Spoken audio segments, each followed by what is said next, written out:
Pinangunahan ng Internal Affairs Service ang sinagawang inspeksyon sa mga police units sa Batanes upang tiyakin ang kahandaan, disiplina at pagsunod sa pamantayan ng serbisyo.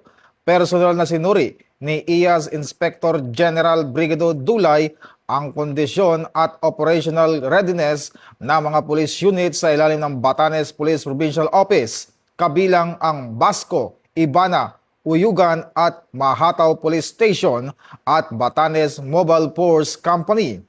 Sa kabila ng hamon ng distansya at limitadong resources, ipinakita ng mga pulis sa lalawigan ang matibay na dedikasyon sa pagpapanatili ng kapayapaan at kaayusan. Ayon sa IAS, mahalaga ang papel ng bawat pulis sa Batanes, lalo na sa pagpapatibay ng presensya ng bansa sa pinakadulong bahagi nito.